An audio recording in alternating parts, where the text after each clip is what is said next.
Dengan mempelajari Sirah Nabawiyah, maka makin menambah kecintaan kepadanya. Semoga yang subscribe juga dimudahkan jalannya menuju surga.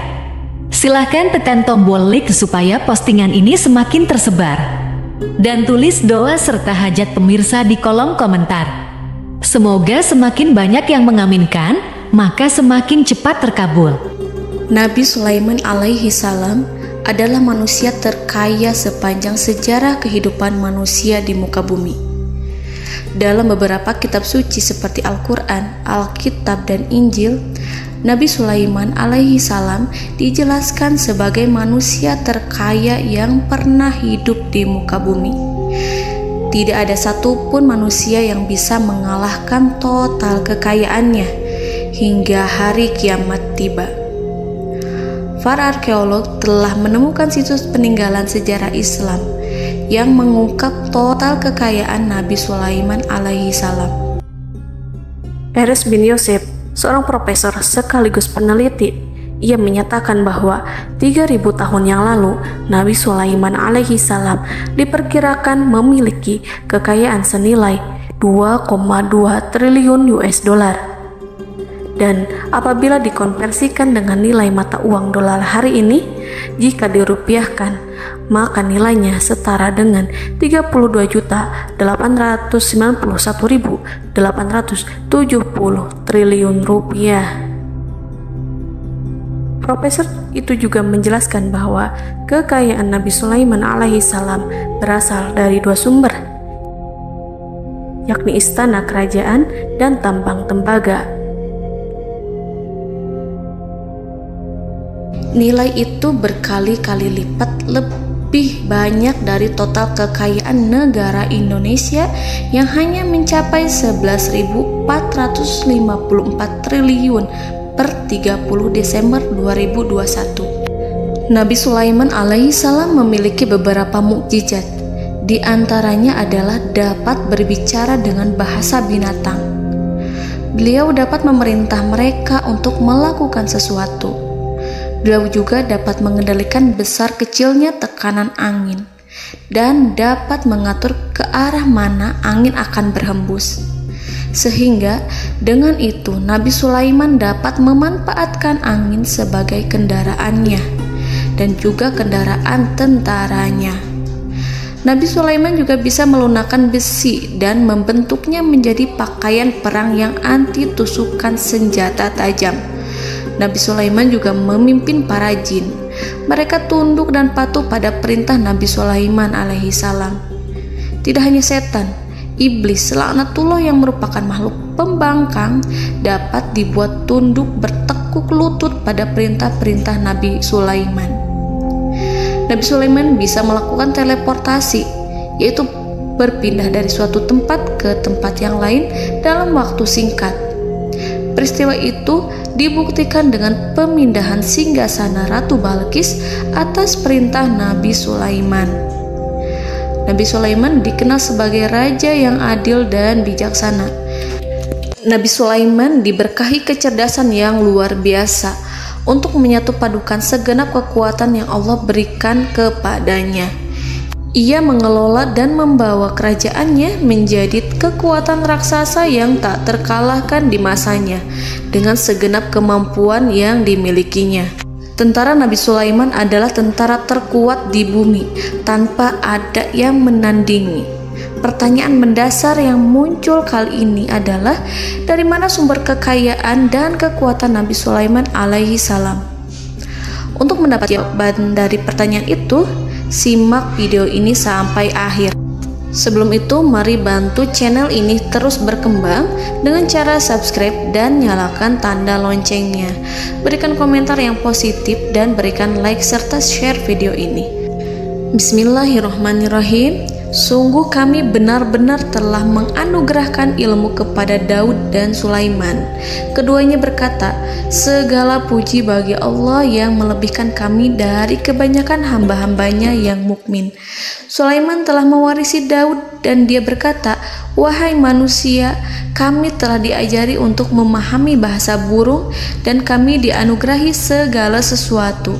Sesungguhnya semua ini benar-benar karunia yang nyata. Quran Surat An-Naml ayat 15-16. Saudara-saudaraku yang dirahmati Allah, pada ayat di atas disebutkan bahwa Sulaiman telah mewarisi Daud. Nabi Sulaiman mewarisi Nabi Daud dalam sisi kenabian dan kekuasaan, bukan mewarisi harta, karena para nabi tidak mewariskan harta.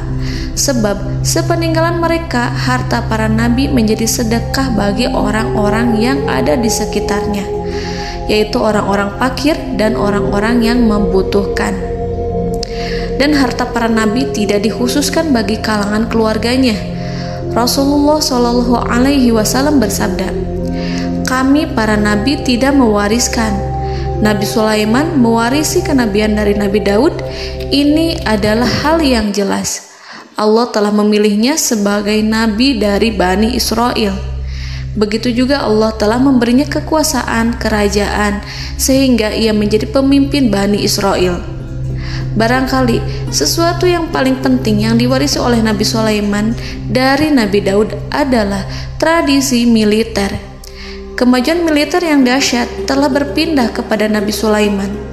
Nabi Daud sebenarnya adalah seorang pengembala kambing yang sangat miskin, tetapi seiring dengan perjalanan waktu, ia menjadi komandan pasukan tiada tanding. Nabi Daud alaihi salam mengetahui bahwa kekuatan hakiki yang mengatur alam semesta adalah kekuatan Allah. Ketika Nabi Daud mengelurkan tangannya dan memegang potongan batu, lalu beliau melemparkannya dengan ketepel ke arah Jalut, kepala Jalut retak dan ambruk menghantam tanah. Ini sebagai bentuk demonstrasi kekuatan darinya. Kehadiran Nabi Daud mengubah pasukan Bani Israel, di mana mereka sebelumnya lari jika berhadapan dengan musuh. Maka kini keberadaan mereka mulai diperhitungkan di masa hidupnya. Nabi Daud mengalami peperangan yang sangat banyak, tapi Al-Quran tidak menceritakan secara terperinci. Hal itu dikarenakan karena Al-Quran adalah kitab dakwah di jalan Allah, bukan kitab sejarah. Al-Quran hanya menceritakan di dalam Al-Quran surat Shad ayat 20, "Dan kami kuatkan kerajaannya, kerajaan Daud."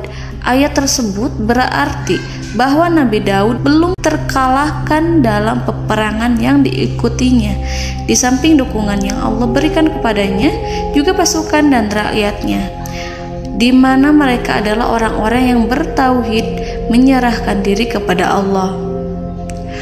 Allah Subhanahu wa Ta'ala mengajarkan kepada Nabi Daud hal-hal yang menjadikan pasukannya memiliki keistimewaan yang dengannya mereka dapat mengalahkan pasukan-pasukan lain, pasukan-pasukan besar yang ada di bumi pada saat itu. Allah Subhanahu wa Ta'ala berfirman dalam surat Saba ayat 10, "Dan kami telah melunakkan besi untuknya." Baju besi mungkin akan menjadi masalah dalam benak kita. Ketika orang-orang yang berperang, baju besi cukup mengganggu gerakan mereka. Kita bisa membayangkan ketika ada dua orang berperang, salah satu dapat bergerak bebas, sementara yang lainnya tidak leluasa bergerak karena tertahan dengan pakaiannya. Namun, dengan kekuasaan Allah, Nabi Daud dapat melunakkan besi dan membuat baju besi yang ringan, yang mudah untuk digunakan. Ini adalah kemajuan penting yang Allah berikan kepada Nabi Daud dan tentaranya.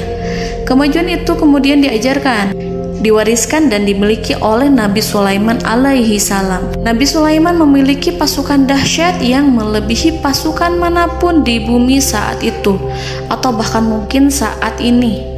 Bahkan Allah menambahkan karunia-Nya kepada Nabi Sulaiman yang disebutkan dalam Al-Quran surat An-Naml ayat 16.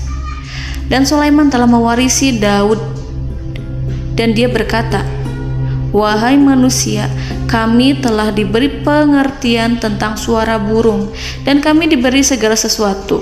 Sesungguhnya ini benar-benar suatu karunia yang nyata."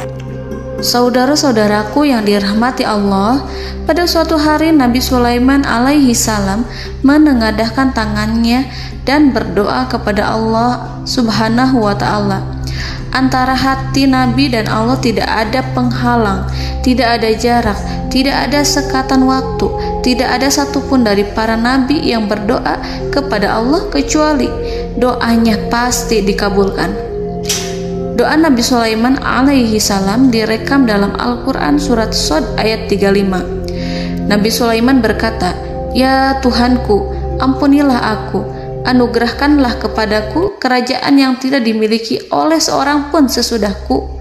Nabi Sulaiman menginginkan dari Allah sesuatu kerajaan yang belum pernah diperoleh oleh siapapun setelahnya. Allah Subhanahu wa ta'ala mengabulkan doa Nabi Sulaiman dan memberinya kerajaan tersebut.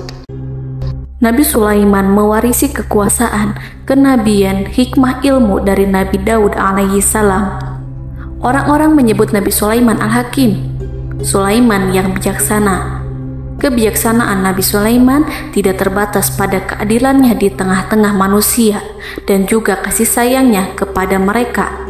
Namun, kebijaksanaan Nabi Sulaiman juga berlaku di kalangan burung dan binatang lainnya. Nabi Daud juga mengenal bahasa burung, tetapi Nabi Sulaiman dapat berbicara dengan bahasa burung. Bahkan, ia dapat menggantikannya sebagai pembantunya. Ketika Nabi Daud bertasbih di gunung, burung-burung serta binatang buas ikut bertasbih bersamanya.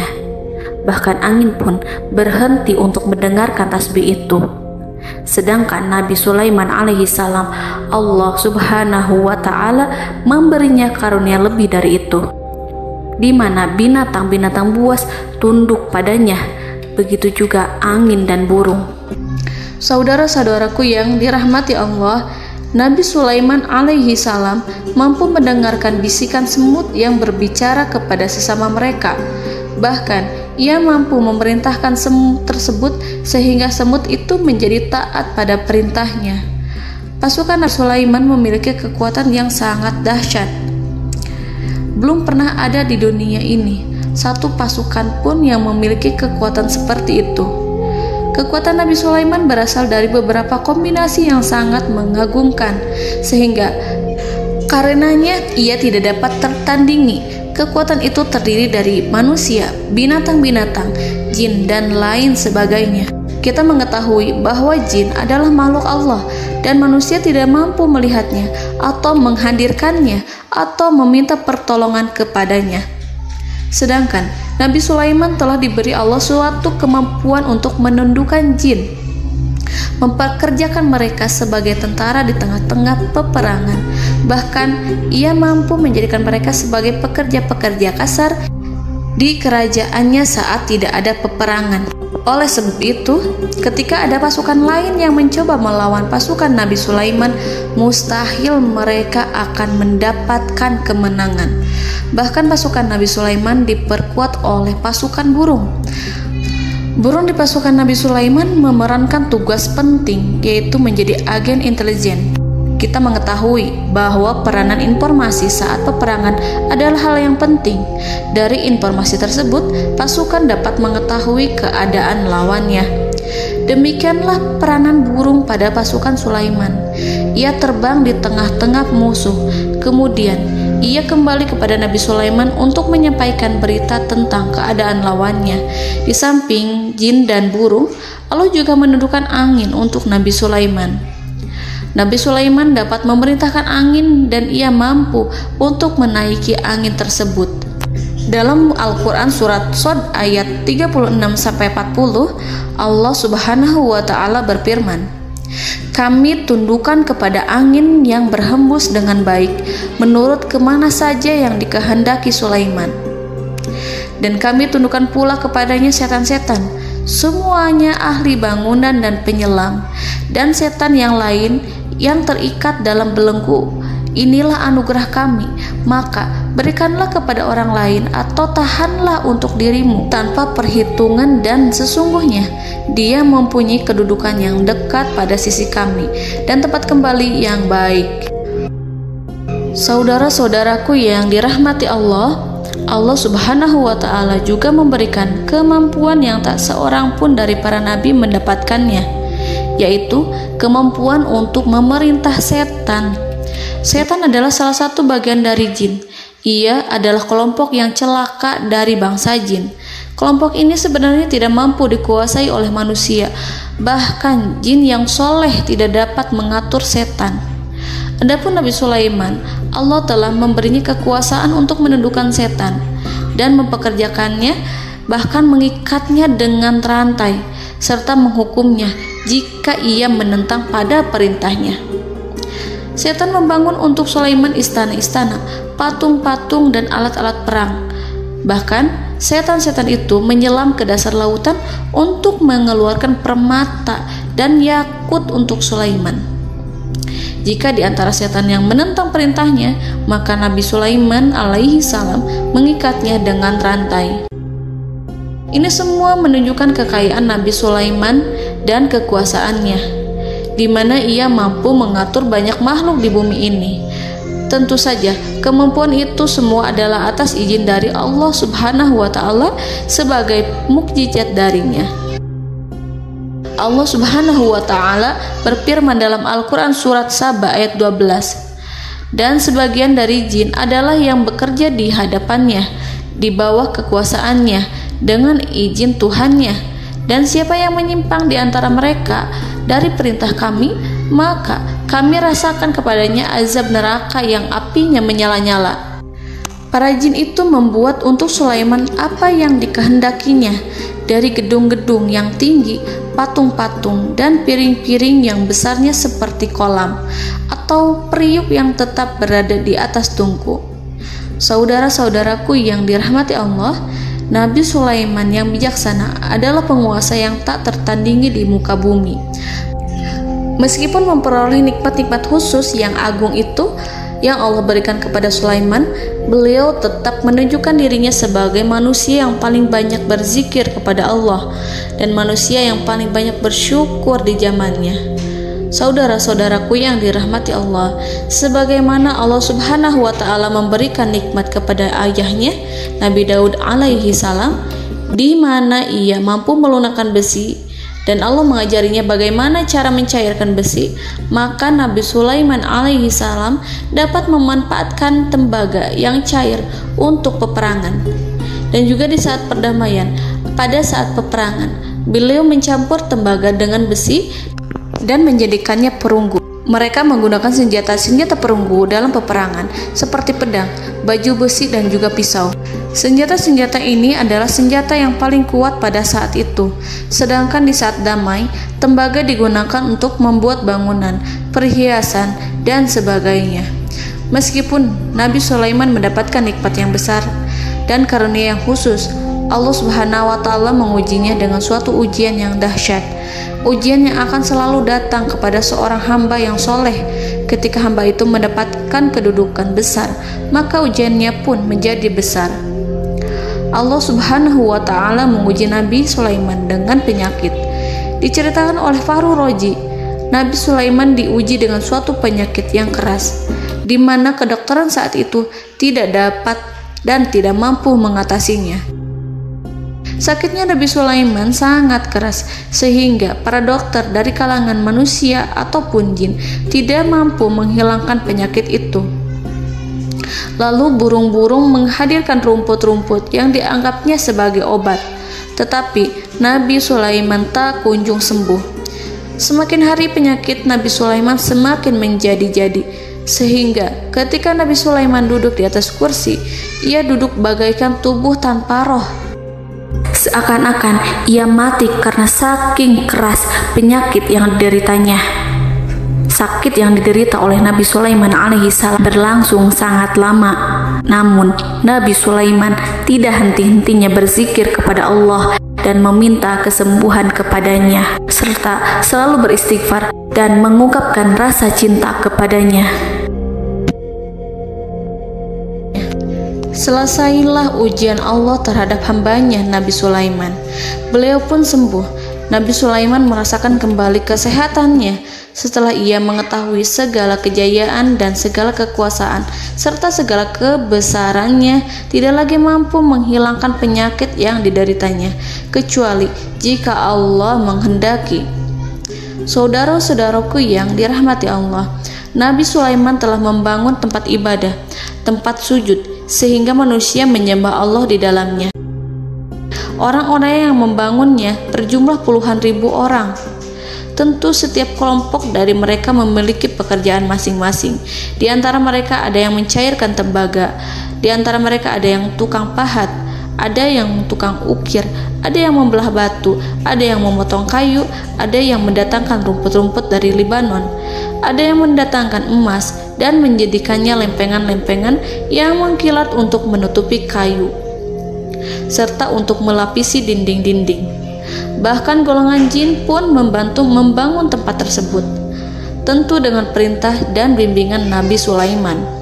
Mereka membuat patung-patung yang besar, membuat bejana yang besar untuk tempat makan para tentara dan pekerja, yaitu bejana seperti gunung. Karena saking berat dan besarnya, mereka juga membuat tempat-tempat minum yang besarnya seperti kolam.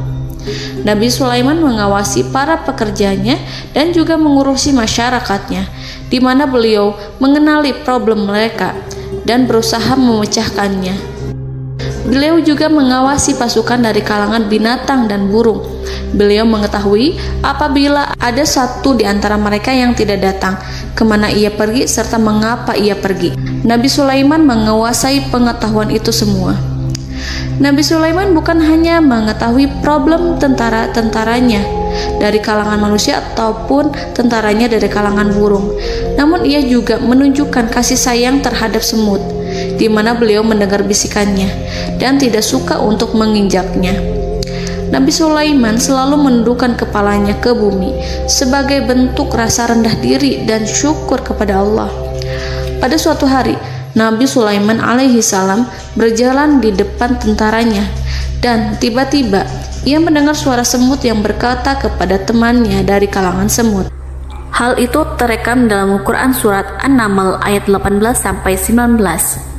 Wahai semut-semut, masuklah ke dalam sarang-sarangmu agar kamu tidak terinjak oleh Sulaiman dan tentaranya, sedangkan mereka tidak menyadarinya.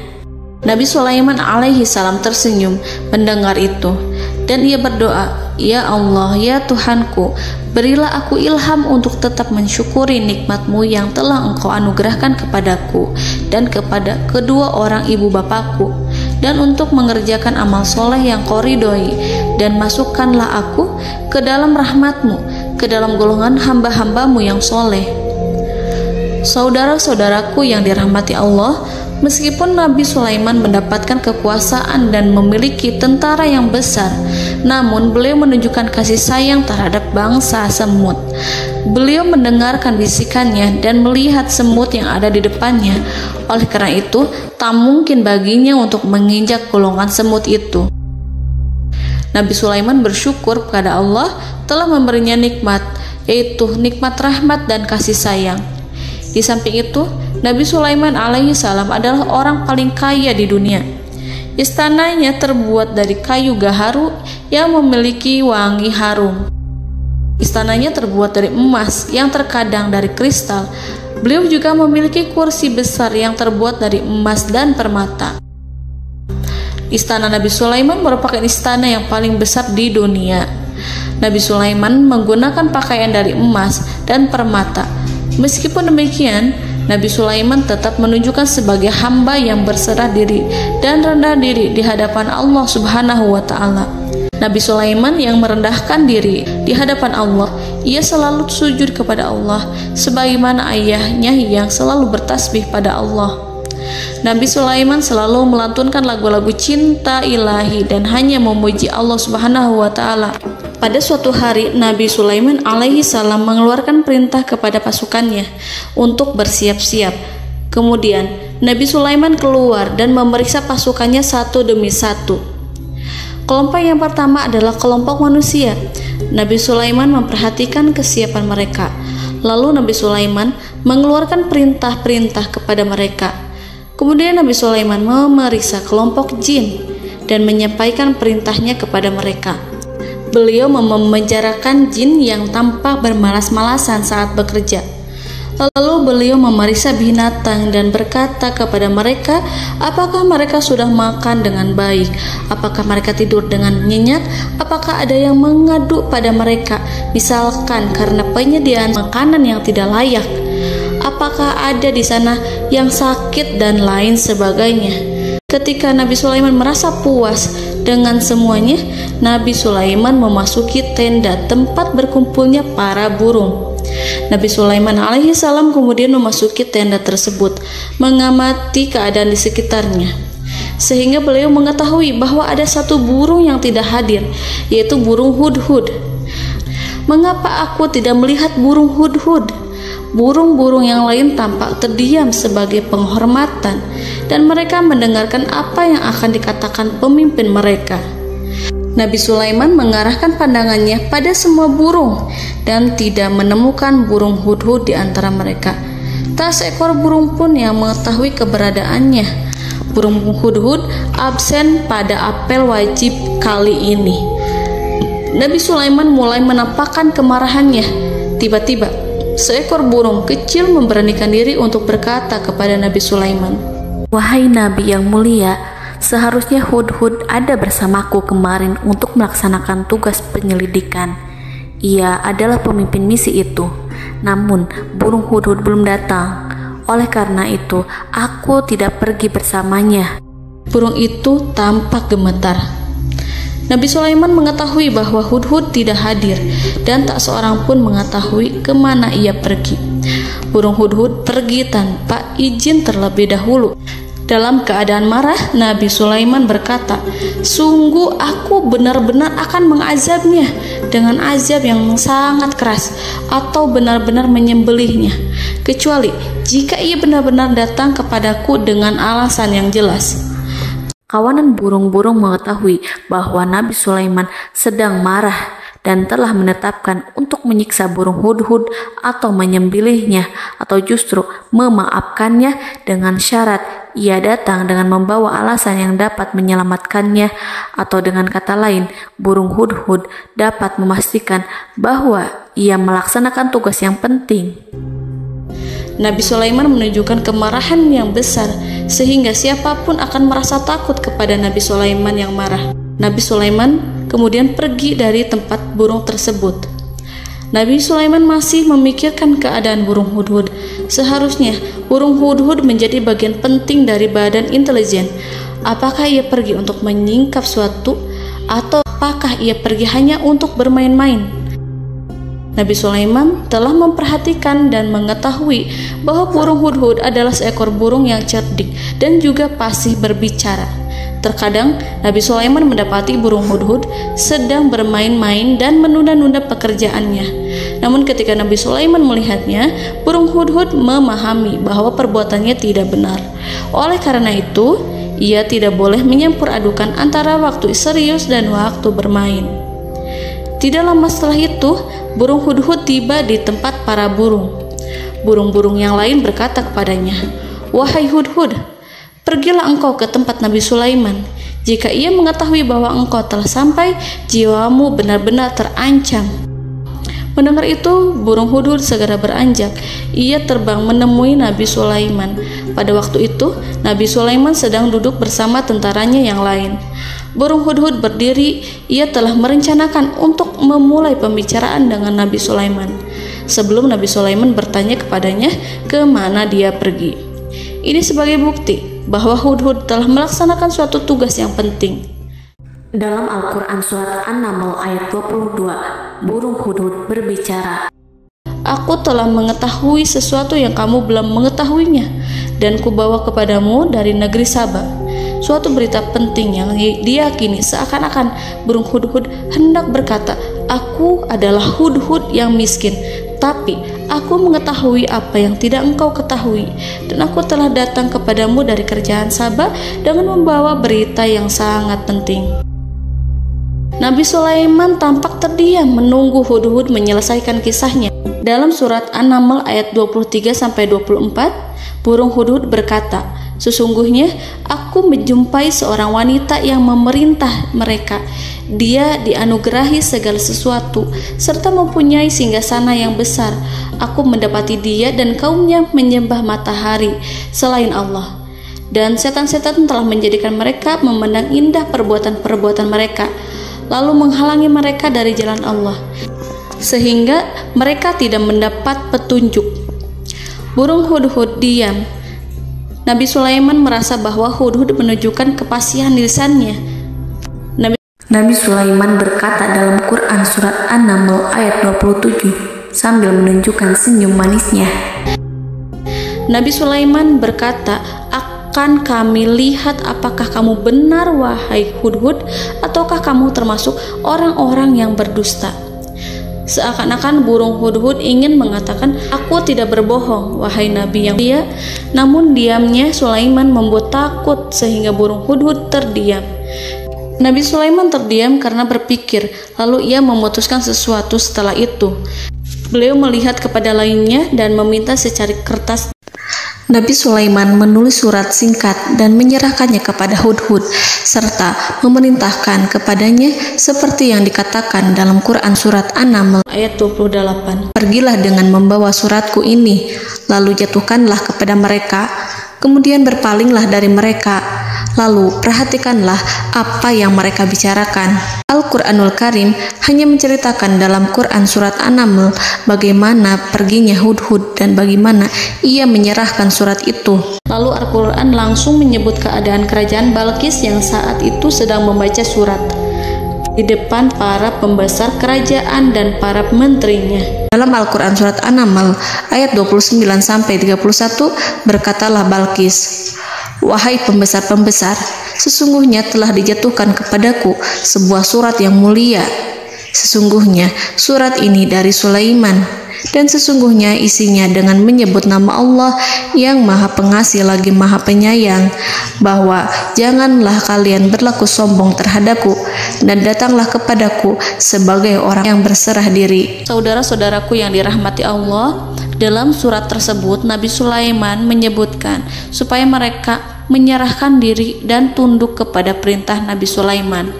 Nabi Sulaiman memerintahkan agar mereka meninggalkan penyembahan terhadap matahari. Nabi Sulaiman tidak mempersoalkan akidah mereka dan tidak memuaskan mereka dengan apapun. Nabi Sulaiman hanya memerintahkan bahwa ia berada di atas kebenaran. Bukankah ia didukung kekuatan yang berlandaskan keyakinan yang dimilikinya? Nabi Sulaiman hanya memerintahkan mereka agar tunduk dan patuh kepadanya. Ratu Sabak menyampaikan surat tersebut di tengah-tengah kaumnya. Dalam Quran surat An-Naml ayat 32 dijelaskan, "Dan berkatalah Balqis, wahai para pembesar, berilah aku pertimbangan dalam urusanku ini. Aku tidak pernah memutuskan sesuatu persoalan sebelum kamu berada dalam majelisku." Saudara-saudaraku yang dirahmati Allah, para pembesar istana Balqis menentang surat tersebut. Isi surat itu membangkitkan kesombongan kaum Sabak, di mana mereka merasa lebih kuat. Mereka mengetahui bahwa di sana ada seorang yang mencoba menentang mereka dan mengisyaratkan peperangan kepada mereka. Lalu ia meminta kepada mereka untuk memenuhi syarat-syaratnya sebelum terjadinya peperangan dan kekalahan. Dalam surat An-Naml ayat 33, mereka menjawab, "Kita adalah orang-orang yang memiliki kekuatan dan juga memiliki keberanian yang sangat besar dalam peperangan. Dan keputusan berada di tanganmu, wahai rajaku. Maka pertimbangkanlah apa yang akan kamu perintahkan." Saudara-saudaraku yang dirahmati Allah, para pembesar kaum Sabak seakan ingin berkata, "Kita siap untuk melaksanakan perang." Tampaknya ratu itu memiliki kebijakan yang lebih baik dari pembesar kaumnya. Surat Sulaiman itu membuatnya berpikir lebih jernih dan lebih berhati-hati. Ia berusaha sebisa mungkin menghindari peperangan. Ratu itu berpikir dalam tempo yang lama. Nama Sulaiman tidak diketahuinya dan ia pun belum pernah mendengarnya. Oleh karena itu, Ratu kaum Sabak tidak mampu mengetahui dan mendeteksi seberapa besar kekuatan Nabi Sulaiman. boleh jadi Nabi Sulaiman memiliki kekuatan yang dahsyat sehingga ia mampu memerangi kekuasaannya dan mengalahkannya. Kemudian ratu memperhatikan apa yang ada di sekelilingnya. Ia melihat kemajuan masyarakatnya dan juga kekayaannya. Barangkali ia mengira bahwa Nabi Sulaiman iri terhadap kemajuan dan kekayaannya itu, sehingga Nabi Sulaiman ingin menyerangnya. Setelah mempertimbangkan isi surat Nabi Sulaiman dengan cermat, Ratu Saba memilih untuk tidak bersikap ceroboh dan bodoh. Ratu lebih suka untuk menggunakan bahasa kelembutan. Ia mengirim kepada Nabi Sulaiman suatu hadiah yang besar. Ratu mengira bahwa Nabi Sulaiman seorang yang ambisius, yang boleh jadi ia telah mendengar tentang kekayaan kerajaan Saba.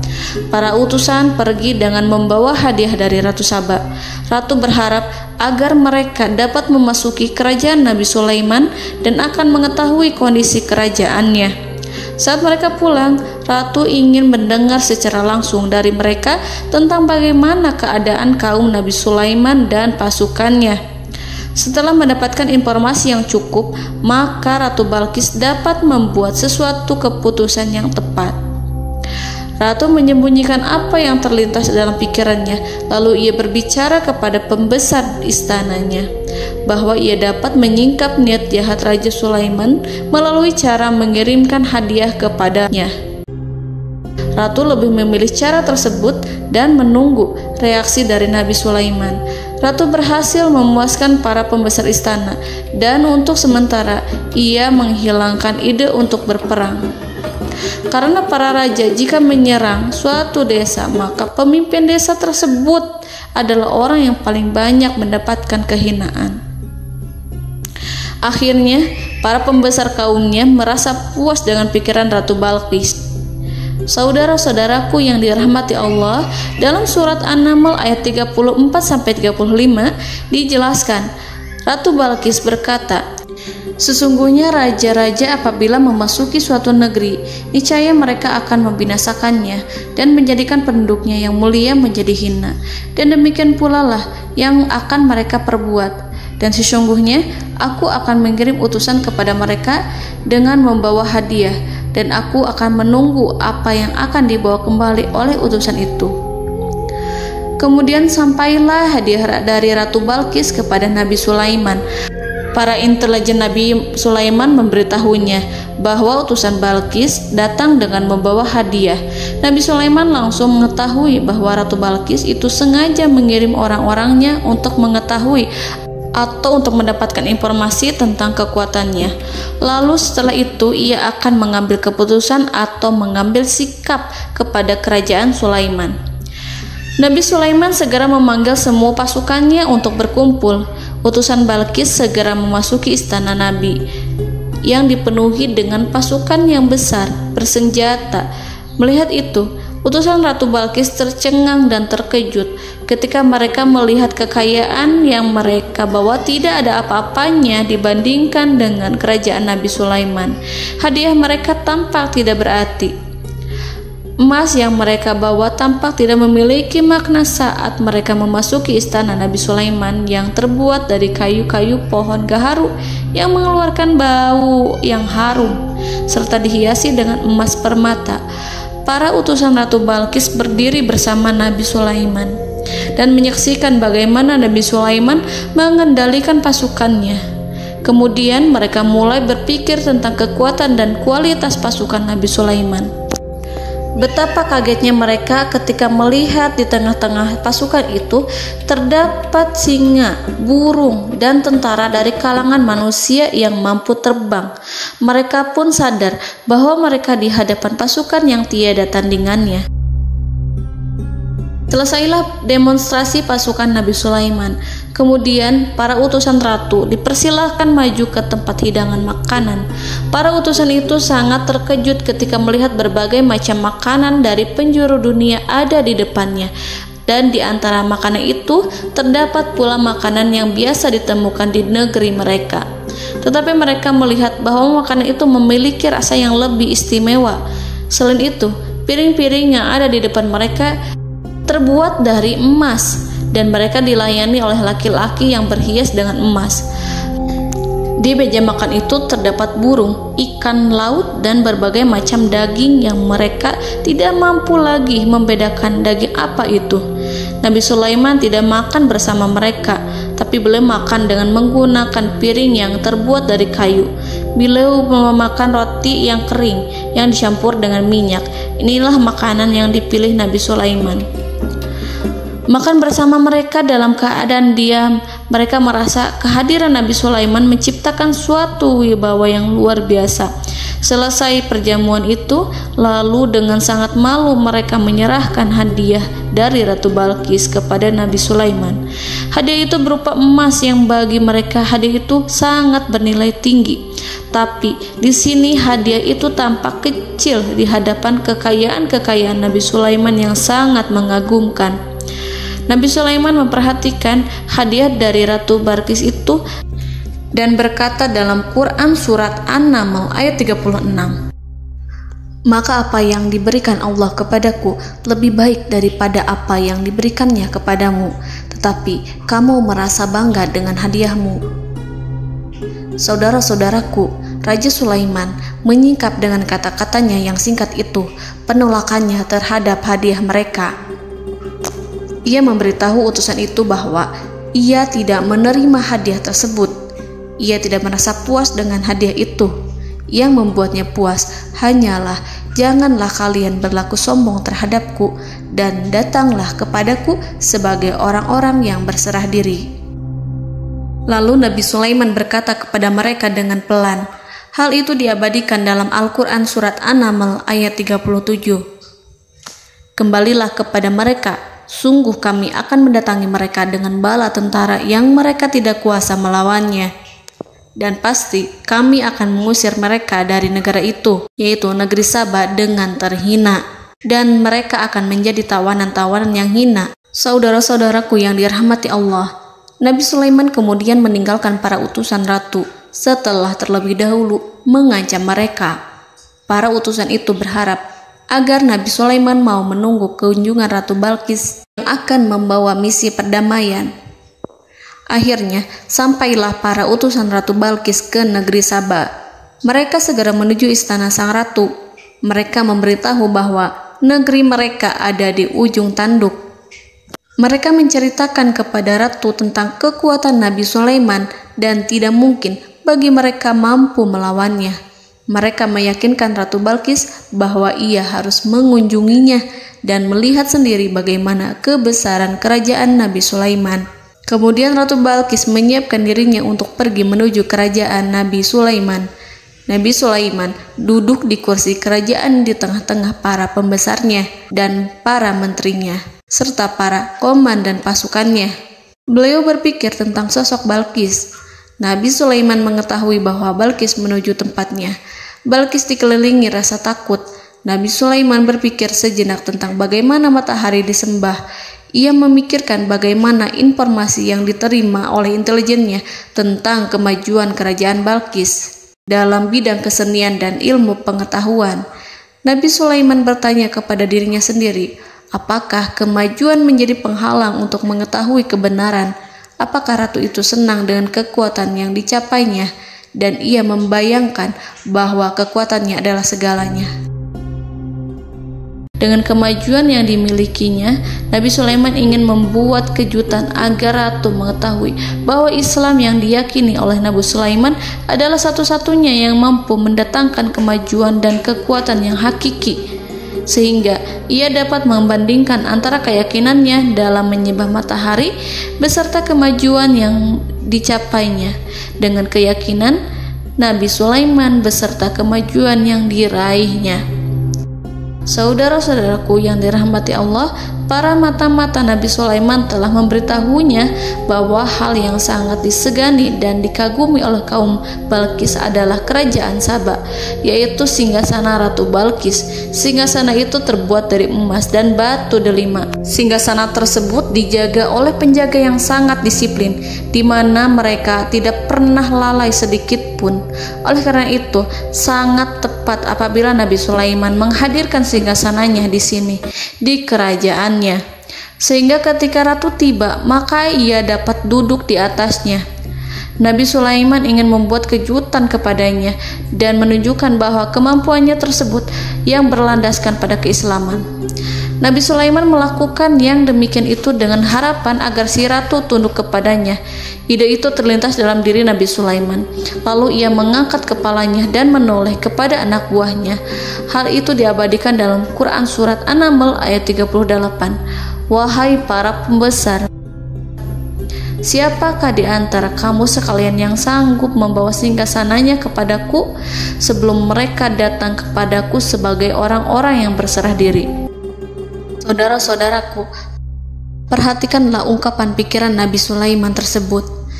Semua pemikirannya berkisar tentang keislaman para penyembah matahari, tentang bagaimana beliau dapat memberikan petunjuk kepada mereka di jalan Allah. Yang pertama menjawab pertanyaan Nabi Sulaiman adalah jin Ifrit. Dalam Quran Surat An-Naml ayat 39, berkatalah Ifrit yang cerdik dari golongan jin, "Aku akan datang kepadamu dengan membawa singgasana itu sebelum kamu berdiri dari tempat dudukmu. Sesungguhnya aku benar-benar kuat untuk membawanya, lagi dapat dipercaya." Nabi Sulaiman berdiri dari tempat duduknya. Setelah 1 jam atau 2 jam, jin itu berjanji kepadanya untuk menghadirkan singgasana Balkis. Sebelum itu, istana Nabi Sulaiman di Palestina, sedangkan istana Balkis terletak di Yaman. Antara singgasana tersebut dengan singgasana Nabi Sulaiman berjarak lebih dari ribuan mil. Barangkali pesawat yang cepat sekalipun yang kita kenal hari ini tidak akan mampu membawa dan mendatangkan istana itu dalam waktu 1 jam. Tetapi masalahnya di sini, berhubung dengan kekuatan jin yang serba misterius, Nabi Sulaiman tidak mengomentari sedikit pun terhadap apa yang dikatakan oleh Ifrit. Nabi Sulaiman tampak menunggu tanggapan lain yang mampu menghadirkan singgasana Balkis yang lebih cepat dari jin Ifrit. Nabi Sulaiman menoleh kepada seorang yang di sana, yang duduk di atas naungan. Hal itu diceritakan dalam Al-Quran Surat An-Naml ayat 40. Berkatalah seseorang yang mempunyai ilmu dari Alkitab, "Aku akan membawa singgasana itu kepadamu sebelum matamu berkedip." Maka tatkala Sulaiman melihat singgasana itu terletak di hadapannya, ia pun berkata, "Ini termasuk karunia Tuhanku untuk menguji aku. Apakah aku akan bersyukur atau mengingkari nikmatnya? Dan barang siapa yang bersyukur, maka sesungguhnya dia bersyukur untuk kebaikan dirinya sendiri. Dan barang siapa yang ingkar, maka sesungguhnya Tuhanku maha kaya lagi maha mulia." Saudara-saudaraku, belum lama seseorang yang mempunyai ilmu dari Alkitab menyatakan kalimatnya, sehingga singgasana itu tiba-tiba ada di depan Nabi Sulaiman, yang mampu menghadirkan singgasana itu lebih cepat dari kedipan mata. Al-Quranul Karim tidak menyingkap kepribadian seseorang yang menghadirkan singgasana itu. Al-Quran hanya menggarisi bahwa orang itu mempunyai ilmu dari Alkitab. Al-Quran tidak menjelaskan kepada kita apakah ia seorang malaikat ataukah manusia ataukah jin. Al-Quran sengaja tidak menyingkap hakikat kitab yang dimaksud. Saudara-saudaraku yang dirahmati Allah, setelah melihat singgasana itu, Nabi Sulaiman bersyukur kepada Allah. Ia mulai memperhatikan singgasana sang ratu.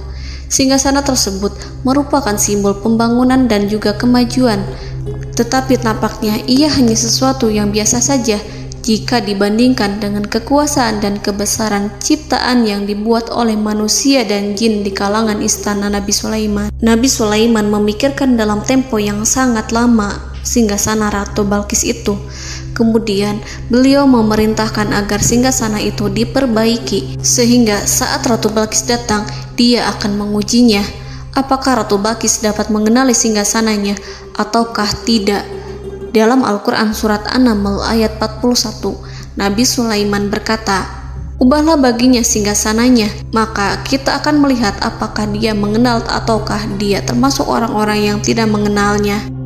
Saudara-saudaraku yang dirahmati Allah, Nabi Sulaiman memerintahkan agar dibangun istana yang akan digunakan untuk menyambut Ratu Balkis.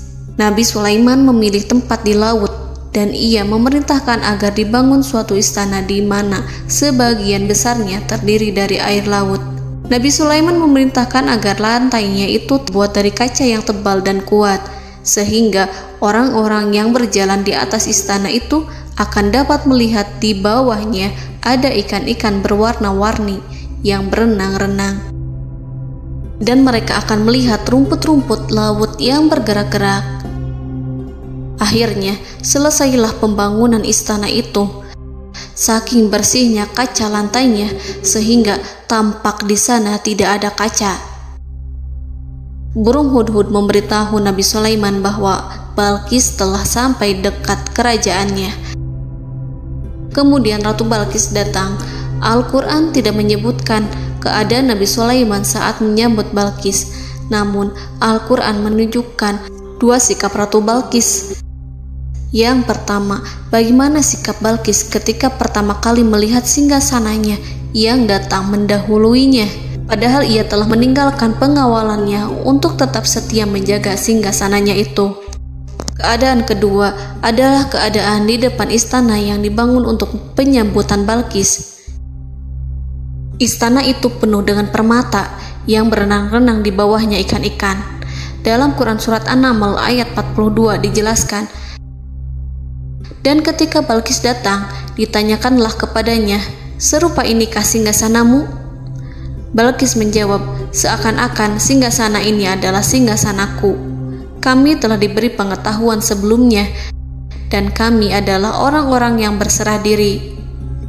Saudara-saudaraku, pada dialek di atas, Balqis melihat singgasananya dan ia tercengang saat mengetahui bahwa itu adalah singgasana miliknya. Namun kemudian ia mulai ragu karena melihat tidak sepenuhnya itu singgasana miliknya. Jika itu benar-benar miliknya, lalu bagaimana ia datang mendahuluinya? Dan bila bukan singgasananya, maka bagaimana Sulaiman dapat meniru sepersis dan seteliti itu? Padahal Sulaiman tidak pernah sekalipun ke kerajaannya. Nabi Sulaiman berkata saat melihat Balqis mengamati singgasananya, "Apakah ini singgasanamu?" Balqis terlihat sangat kebingungan, namun setelah itu ia menjawab, "Sepertinya benar." Nabi Sulaiman berkata, "Kami telah diberi ilmu sebelumnya dan kami sebagai orang-orang muslim." Saudaraku yang dirahmati Allah, melalui pertanyaan Nabi Sulaiman ingin mengisyaratkan kepada Balqis agar ia membandingkan antara keyakinannya beserta ilmu yang dicapainya dengan keyakinan Nabi Sulaiman yang muslim beserta pengetahuan yang telah diraihnya. Penyembahan terhadap matahari dan pencapaian ilmu yang dicapai oleh Ratu Balqis tanpa tidak ada apa-apanya dibandingkan dengan ilmu Nabi Sulaiman dan keislaman. Nabi Sulaiman telah mendahuluinya dalam bidang ilmu karena keislamannya. Karena itu, sangat mudah baginya untuk mengungguli Balqis dalam ilmu-ilmu yang lainnya. Demikianlah yang disyaratkan dalam pertanyaan Nabi Sulaiman kepada Ratu Balqis. Ratu Saba itu mengetahui bahwa ini adalah singgasananya, di mana singgasana itu datang lebih dahulu daripada dirinya. Beberapa bagian darinya telah diubah saat Balqis masih di perjalanan menuju ke tempat Nabi Sulaiman. Ia berpikir kemampuan apa yang dimiliki Nabi Sulaiman. Ratu Balqis tercengang melihat apa yang disaksikannya, yang berupa buah dari keimanan Nabi Sulaiman dan hubungannya dengan Allah Subhanahu wa Ta'ala. Sebagaimana Balqis juga tercengang ketika melihat kemajuan di bidang ilmu pembangunan, seni, dan ilmu-ilmu yang lainnya. Maka ia tidak lebih kagum lagi saat melihat hubungan yang kuat antara keislaman Nabi Sulaiman dengan ilmunya serta kemajuan yang diraihnya. Dalam Al-Quran Surat An-Naml ayat 43 dijelaskan, dan apa yang disembahnya selama ini selain Allah mencegahnya untuk melahirkan keislamannya, karena sesungguhnya ia terdahulu termasuk orang-orang yang kafir. Saudara-saudaraku yang dirahmati Allah, berguncanglah dalam benak Balqis ribuan hal ketika melihat keyakinan kaumnya runtuh di hadapan Nabi Sulaiman. Ia menyadari matahari yang disembahnya hanya merupakan ciptaan Allah, dan Allah lah yang menggerakkannya untuk hamba-hambanya. Lalu terbitlah matahari kebenaran dalam dirinya. Hatinya diterangi oleh cahaya baru yang tidak akan tenggelam seperti tenggelamnya matahari. Masa keislamannya hanya menunggu waktu. Ratu Balqis memilih waktu yang tepat untuk mengumumkan keislamannya. Allah Subhanahu wa Ta'ala berfirman dalam Quran Surat An-Naml ayat 44. Dikatakan kepadanya, masuklah ke dalam istana. Maka tatkala ia melihat lantai istana itu, dikiranya kolam air yang besar dan disingkapnya 2 betisnya. Berkatalah Sulaiman, sesungguhnya ia adalah istana licin yang terbuat dari kaca.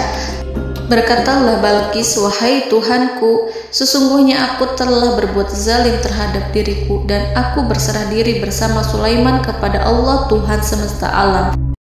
Saudara-saudaraku yang dirahmati Allah, dikatakan kepada Balqis, masuklah ke dalam istana. Ketika ia masuk, maka ia tidak menyaksikan adanya kaca, tetapi ia melihat air, sehingga ia mengira akan bersinggungan dengan air. Lalu ia menyingkapkan sedikit bajunya agar bajunya itu tidak basah. Nabi Sulaiman mengingatkannya tanpa melihatnya agar ia tidak khawatir terhadap pakaiannya, karena pakaiannya tidak akan basah sebab di sana tidak ada air. Itu sekedar kaca yang halus, yang saking halusnya sehingga ia tidak tampak. Pada kesempatan itulah Balqis mengumumkan keislamannya yang mengakui kelalimannya, dan ia menyatakan menyerahkan diri kepada Nabi Sulaiman dan kepada Allah Tuhan semesta alam. Lalu kaumnya pun mengikutinya dan mereka memeluk Islam. Balqis menyadari ia berhadapan dengan penguasa yang terbesar di bumi dan Nabi Allah yang mulia. Untuk pertama kalinya, wajah Sulaiman tampak dihiasi dengan senyuman yang menunjukkan kepuasannya sejak Balqis mengunjunginya. Demikianlah Nabi Sulaiman mewujudkan kejayaannya yang hakiki dan menyebarkan cahaya Islam di muka bumi. Saudara-saudaraku, Al-Quran tidak menyebutkan kisah Balqis setelah keislamannya. Para ahli tafsir mengatakan bahwa ia menikah dengan Nabi Sulaiman. Selain itu, ada yang mengatakan bahwa ia menikah dengan salah satu orang dekat Nabi Sulaiman. Ada juga yang mengatakan bahwa sebagian Raja Habasyah adalah keturunan dari buah perkawinan ini. Wallahu a'lam bishawab. Saudara-saudaraku yang dirahmati Allah, Nabi Sulaiman hidup di tengah-tengah kejayaan dan kemuliaan di bumi. Kemudian Allah menetapkan kematian untuknya, sebagaimana kehidupan Sulaiman berada di puncak kemuliaan dan kejayaan yang penuh dengan keajaiban yang luar biasa, maka kematiannya pun merupakan tanda-tanda kebesaran Allah yang penuh dengan keajaiban. Demikianlah bahwa kematiannya sesuai dengan kehidupannya, sesuai dengan kejayaannya. Allah berfirman tentang kematian Sulaiman di dalam Al-Quran Surat Saba ayat 14. Maka tatkala kami telah menetapkan kematian Nabi Sulaiman, tidak ada yang menunjukkan kepada mereka kematiannya itu kecuali rayap yang memakan tongkatnya. Maka tatkala ia telah tersungkur, tahulah jin bahwa kalau sekiranya mereka mengetahui yang gaib, tentulah mereka tidak akan tetap dalam siksa yang menghinakan. Saudara-saudaraku, kemampuan Nabi Sulaiman untuk menundukkan jin dan mempekerjakan mereka serta hubungan mereka dengan semua itu menimbulkan fitnah di tengah-tengah manusia dalam hal tertentu. Kematian Nabi Sulaiman merupakan batasan jawaban terhadap fitnah ini. Kami tidak mengetahui siapa yang mengklaim bahwa jin mengetahui hal yang gaib. Apakah itu setan yang terkutuk, atau jin yang bodoh, atau manusia yang tertipu? Kami tidak mengetahui siapa yang bertanggung jawab terhadap tersebarnya isu yang keliru ini. Yang kita ketahui adalah bahwa hal tersebut adalah mempengaruhi sebagian manusia dan jin. Barangkali manusia berkata kepada diri mereka, selama jin melakukan perbuatan yang luar biasa ini, maka apa gerangan yang menjadikan mereka tidak mengetahui hal yang gaib itu? Manusia itu lupa bahwa kunci kegaiban berada di tangan Allah. Masalah ilmu gaib tidak akan mampu dikuasai oleh jin dan manusia. Hanya Dia yang mengetahuinya, dan manusia diberitahu hanya sedikit sekali. Saudara-saudaraku yang dirahmati Allah, seakan-akan Allah telah merencanakan bahwa kematian Sulaiman bertujuan untuk menghancurkan pemikiran itu, yaitu pemikiran bahwa jin mengetahui hal-hal yang gaib. Jin bekerja untuk Nabi Sulaiman selama beliau hidup, dan tatkala beliau meninggal, maka tugas mereka menjadi bebas. Nabi Sulaiman meninggal tanpa diketahui oleh jin, sehingga mereka tetap bekerja untuk mereka, tetap mengabdi kepada Sulaiman. Seandainya mereka mengetahui hal yang gaib, niscaya mereka tidak akan meneruskan pekerjaan mereka. Saudara-saudaraku, pada suatu hari Nabi Sulaiman memasuki mihrabnya untuk itikaf ibadah dan beribadah kepada Allah. Tak seorang pun yang berani mengganggu khalwatnya. Mihrab Sulaiman terletak di puncak gunung dan dindingnya terbuat dari permata. Pada suatu hari, Nabi Sulaiman duduk bersandar pada tongkatnya dan ia tampak tenggelam dalam tafakur. Beliau berzikir pada Allah hingga rasa kantuk menguasainya. Lalu setelah itu malaikat maut menemuinya. Nabi Sulaiman pun meninggal. Beliau bersandar kepada tongkatnya. Jin melihatnya dan mengira bahwa beliau sedang sholat, sehingga mereka pun terus melanjutkan pekerjaannya. Berlalulah hari demi hari yang panjang. Datanglah rayap, yaitu semut kecil yang memakan kayu. Hewan itu mulai memakan tongkat Nabi Sulaiman. Rayap itu tampak lapar. Sebagian dari tongkat Nabi Sulaiman dimakan beberapa hari oleh rayap itu. Ketika yang dimakannya semakin bertambah, maka tongkat itu pun menjadi rusak dan kemudian jatuh dari tangan Nabi Sulaiman alaihi salam. Tubuh mulia itu kehilangan keseimbangan dan kemudian jatuh terhempas di bumi.